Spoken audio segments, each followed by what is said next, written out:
If this video is being played for a jury right now, I apologize for my tangents. I would now like to get back on track and discuss the top 5 reasons why I believe my wife wants me dead. Good morning, jury. I can assure you it was not me, because that would mean I would have to get up with sick kids all by myself in the middle of the night, and I have no desire to do that. I'd also like to add that Dad Chats does not need my help getting himself in sticky situations. Please refer to all of his videos about him getting stuck in ceiling fans or pouring coffee on his lap.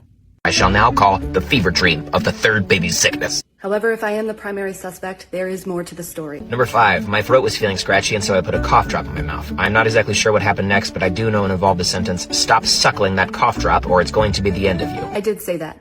The man is prone to choking, and he was sucking a cough drop in the middle of the night. Number 4, we needed to change her in the middle of the night, and so I went and grabbed the wipes, and my wife said, "No, those ones aren't wet enough," and I said, We were both rather punchy at this point of the night. This was right after Dad Chats asked me to go get him a sleeping bag.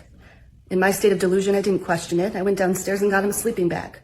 He meant a new baby sleep sack, so he was not pleased.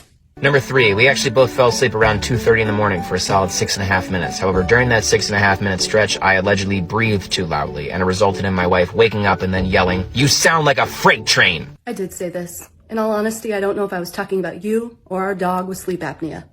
Number 2, at around 4 a.m., running on exactly 6.5 minutes of sleep, my wife said very quietly, "I'm so thirsty." Yes, I was thirsty. And my rage was out of embarrassment because I was the one who forgot to lid my water last night. Skip this video if you don't love your mother. Which place would you choose for your mother? Click the follow, like, and share buttons if you choose heaven. I give you 3 seconds to choose. And so I am the one who spilled my water, and I can't believe that I have to admit that here. I can no longer sit on my lid high horse.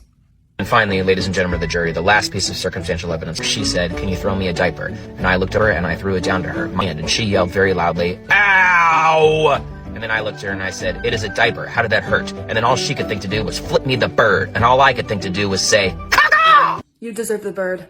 I deserved the caca. We were acting like children. Jury, I can assure you it was not me. He was probably opening a bubbly or drinking some coffee, spilled. While he spilled, stubbed his toe, slipped on the spill, and there you have it.